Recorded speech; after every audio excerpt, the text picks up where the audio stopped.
Antes de sumergirte en esta increíble historia, considera suscribirte al canal y activar la campana.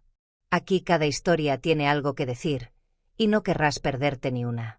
Un juez racista condena a muerte a un hombre negro, pero un abogado revela una verdad que lo cambia todo. En esta pintoresca pueblito del sur de Francia, todo parecía recordar al pasado, como si cada callejón, cada edificio antiguo, cada mercado de los sábados por la mañana fuera una ilustración de una época pasada. El dorado sol del verano golpeaba los muros de piedra, calentando los corazones de los habitantes que se sentían protegidos por la aparente tranquilidad de sus vidas sencillas. Aquí, las tradiciones eran sagradas, la familia estaba en el centro de todo y las discusiones en los pequeños pueblos a menudo seguían la misma rutina. El clima, las noticias locales y, por supuesto, los chismes sobre aquellos que no eran considerados completamente familia. Los forasteros eran raros, pero cuando llegaban, a menudo se encontraban siendo juzgados por estándares invisibles, estándares que, aunque insidiosos, reinaban silenciosamente dentro de esta sociedad bien ordenada. Jérôme Diallo, un hombre negro de unos 40 años, se mudó a la ciudad hace varios años con la esperanza de encontrar algo de paz después de un pasado difícil en ciudades más grandes donde el prejuicio racial era más evidente y violento. Había elegido vivir en un barrio obrero, lejos de los barrios burgueses que adornaban las afueras de la ciudad. El barrio en el que vivía no era glamuroso, pero encontró allí una especie de calidez humana que faltaba en otros lugares. La mayoría de los habitantes eran obreros o personas que realizaban oficios manuales, y a pesar de una existencia modesta, reinaba una sutil solidaridad, un respeto tácito entre vecinos. Jerónimo, aunque no buscó involucrarse en la política local, era respetado en su trabajo como artesano. Pero no había manera de equivocarse. Esta aparente aceptación estuvo teñida de palabras no dichas. Aunque era reconocido por su experiencia en la construcción, y aunque algunos de sus colegas lo apreciaban sinceramente, siempre existía esa barrera invisible, esa distancia psicológica que era difícil de cruzar. Los hombres con los que trabajaba generalmente tenían buenas intenciones, pero la sutil influencia de los estereotipos raciales impregnaba cada interacción. Eran moneda corriente los chistes torpes y los comentarios bien intencionados sobre su aspecto y su cultura de origen. Sin embargo, el respeto que se le demostraba en su trabajo no lo llevó al círculo de amigos verdaderos. La brecha entre Jérôme y sus colegas seguía siendo palpable. Lo llamaban el bueno, pero nunca un igual.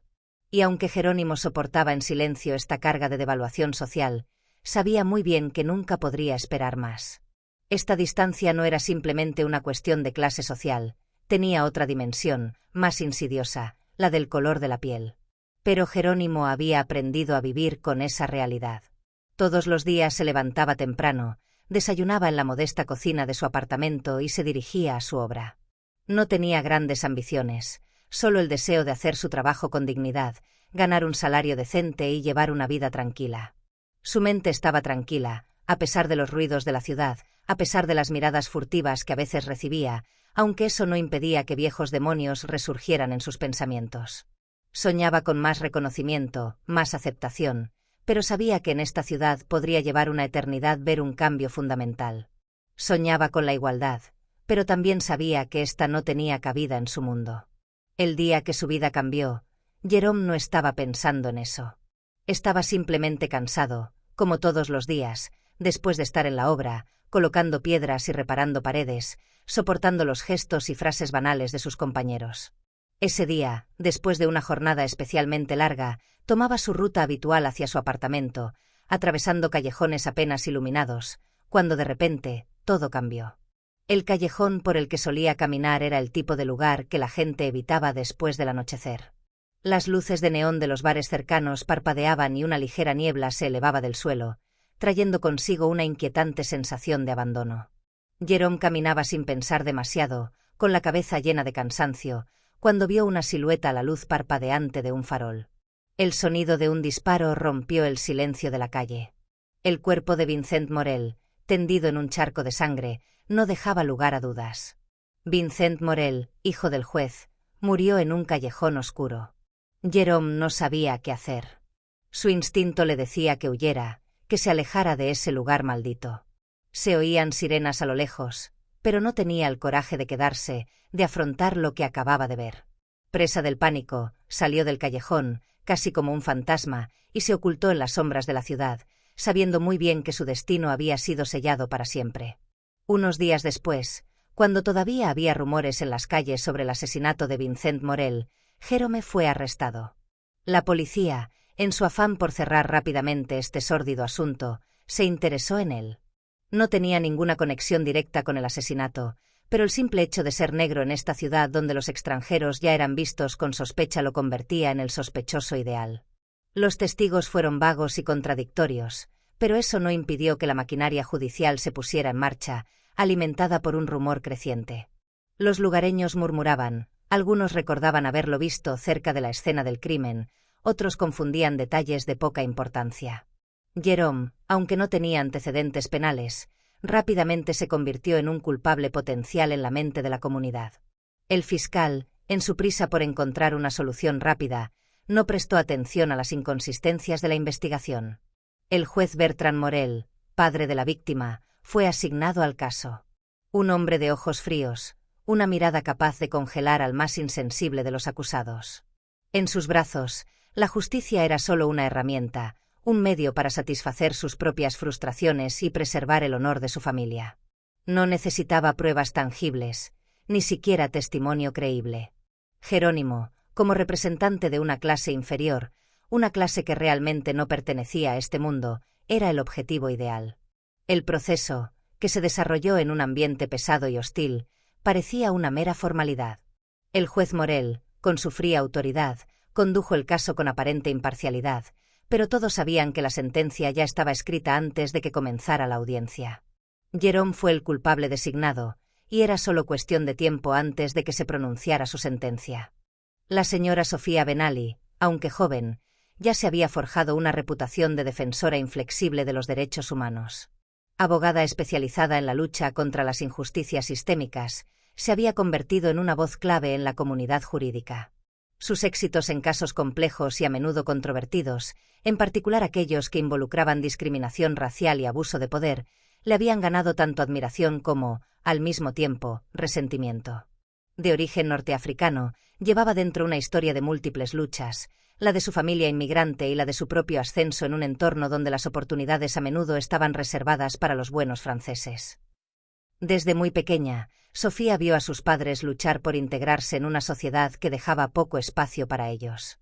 Se había enfrentado a las miradas sospechosas de los demás, a la condescendencia escondida detrás de sonrisas y gestos de amabilidad.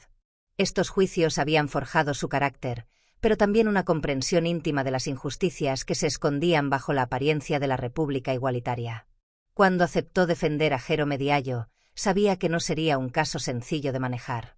El caso de Jérôme, un hombre negro acusado injustamente en un pequeño pueblo donde los rumores viajaban más rápido que la verdad, fue una lucha contra todo el sistema de justicia, contra una institución que parecía predispuesta a proteger a quienes tenían poder y privilegios. Ella sabía también que detrás del juicio había un hombre de gran importancia, el juez Bertrand Morel, un hombre al que conocía bien, no solo por su papel en este caso, sino también por su larga carrera marcada por decisiones judiciales que sugerían una visión profundamente desigual del mundo. Sus juicios en casos que involucraban a personas de color siempre habían sido criticados, y Sofía no se dejó engañar por cómo pretendía manejar este caso. A Sofía no le impresionaron los títulos ni la influencia de Morel. Lo que la motivó fue la injusticia que se escondía tras la máscara de los procedimientos judiciales. Había visto demasiadas vidas destrozadas, demasiadas personas inocentes condenadas por un sistema cegado por sus propios prejuicios. Desde el momento en que aceptó asumir la defensa de Jérôme, supo que se enfrentaba a fuerzas mucho mayores que su propio cargo, que se enfrentaba a una maquinaria judicial dispuesta a hacer cualquier cosa para proteger los intereses de la élite. Pero eso no asustó a Sofía. Al contrario, la galvanizó. Ella sabía que podía utilizar las lagunas del sistema en su beneficio. Al comienzo del juicio, el resultado parecía casi escrito en piedra. El caso era simplemente demasiado perfecto para quienes buscaban condenar a Jérôme. Testigos poco confiables, manipulados por rumores del pueblo, evidencia fabricada o interpretada a la luz de una hipótesis ya establecida. El fiscal, más ansioso que nunca por cerrar el caso, había arruinado la investigación. No se había molestado en comprobar la coartada de Jérôme ni en cuestionar la credibilidad de los testimonios. Pero Sofía, a pesar de la magnitud de la tarea, no se desanimó. Todos los días en el tribunal, ella avanzó con una determinación inquebrantable. Ella sabía que, ante la injusticia, solo había una cosa que hacer: luchar contra ella, con todas sus fuerzas. Su estrategia fue simple pero audaz: resaltar las inconsistencias del caso y exponer los enormes agujeros en el procedimiento. Con el paso de los días, Sofía luchó por hacer oír la voz de Jerome en un espacio donde, lamentablemente, sus palabras fueron devaluadas desde el principio. Desmintió los testimonios que incriminaban a su cliente, demostrando que fueron producidos bajo presión social y, a menudo, en un contexto de miedo o desconfianza hacia Jerónimo, debido a sus orígenes. Repasó el hilo de la fallida investigación, demostrando que la policía había actuado más por reflejos que en una auténtica búsqueda de la verdad. El fiscal, cegado por el deseo de obtener una condena rápida, no intentó dar un paso atrás. No había intentado interrogar a los testigos a fondo, y mucho menos verificar las pruebas exculpatorias. Sofía, en sus alegatos, también destacó que Jerome había sido arrestado sin ninguna base sólida y que su detención era solo el resultado de una amalgama perjudicial de prejuicios raciales y prisa judicial.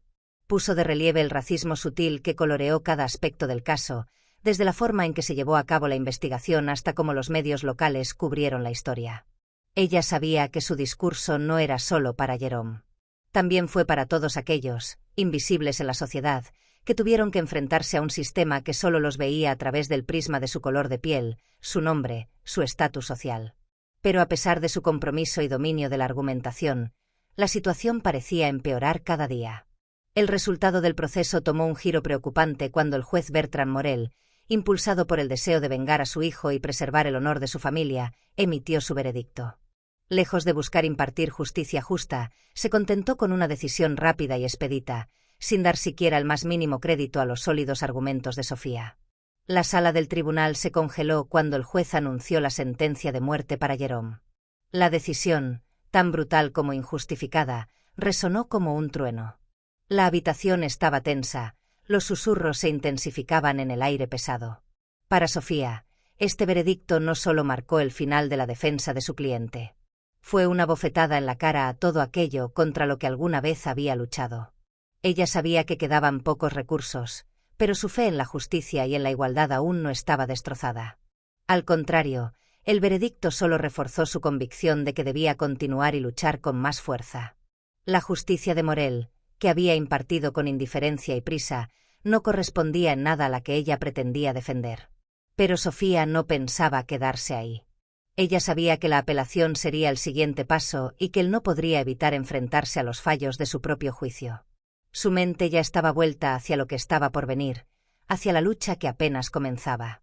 Mientras Jerome esperaba en el silencio opresivo de su celda, a punto de recibir la sentencia de muerte que parecía inevitable, Sofía Benali no se rindió. Estaba convencida de que el caso no había terminado, que la injusticia que pesaba sobre su cliente no debía prevalecer. Pero a pesar de toda la documentación que había examinado, los interrogatorios que había llevado a cabo y las miles de horas dedicadas a desentrañar los hilos de esta investigación fallida, todavía había un detalle que se le escapaba. Fue solo cuando releyó el informe del análisis de la escena del crimen por enésima vez, una noche de insomnio tras otro rechazo de su apelación, que hizo un descubrimiento que cambiaría el curso del caso. Allí, en la letra pequeña del expediente, se había pasado por alto un simple detalle. El ADN encontrado en el suelo del callejón donde habían asesinado a Vincent Morel no correspondía en absoluto al de Jerome. Una simple prueba genética, realizada según las reglas del arte, habría bastado para establecer esta verdad. Sin embargo, los investigadores no tomaron esta pista en serio. Quizás por las prisas, quizás por la presión de la familia del fallecido, quizás porque simplemente nunca quisieron mirar más allá del hecho evidente de que el hombre negro estaba acusado del crimen. Pero ese detalle, esa prueba genética ignorada, lo cambió todo.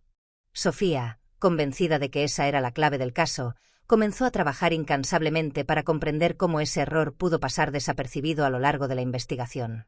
Decidió realizar su propio análisis independiente, utilizando su red de científicos y especialistas para realizar una prueba de ADN. Los resultados pronto confirmaron sus sospechas. El ADN encontrado en la escena del crimen no pertenecía a Jerome, sino a otra persona. Un extraño, cuya identidad sigue siendo un misterio, por ahora. Pero a medida que Sofía profundizó en su investigación, surgió otro elemento, una verdad aún más impactante. Al investigar los vínculos familiares de la víctima, logró obtener información confidencial que había sido borrada deliberadamente del archivo oficial. Descubrió que el ADN en la escena del crimen coincidía con el de Vincent Morel, el hijo del juez Bertrand Morel, la víctima del asesinato. El nombre del joven había sido cuidadosamente omitido de los informes de la investigación y su participación en el asunto había sido ocultada deliberadamente. Sofía había sacado a la luz este detalle que ningún otro investigador se había atrevido a abordar, y tendría inmensas consecuencias. Vincent Morel, aunque hijo de un juez respetado e influyente, no era el heredero inocente que a uno le hubiera gustado creer. En realidad, tuvo un pasado conflictivo, lejos de la imagen del joven íntegro y puro que su padre quería proyectar. Tráfico de drogas, comportamientos violentos, asociaciones dudosas. Vincent había sido investigado en medios criminales durante varios años, pero, gracias a la inmunidad de su nombre, estas investigaciones habían sido silenciadas antes de desembocar en acusaciones formales. Había utilizado su estatus para evitar problemas, y todo el sistema judicial lo había protegido de ello. Pero esta vez ya era demasiado tarde. Sofía sabía que revelar esta verdad lo cambiaría todo. Pero también sabía que no se trataba simplemente de defender a Jerome. Se trataba de justicia, de verdad y de destacar las fallas del sistema judicial. No podía permitir que la sombra de la impunidad cubriera este caso. Ella no iba a permitir que la influencia del juez Morel, y por extensión de su familia, aplastara las vidas de aquellos que estaban siendo juzgados sin ninguna oportunidad, como Jerome. Sin perder tiempo, Sofía decidió hacer pública esta información, para romper el silencio que había envuelto el asunto.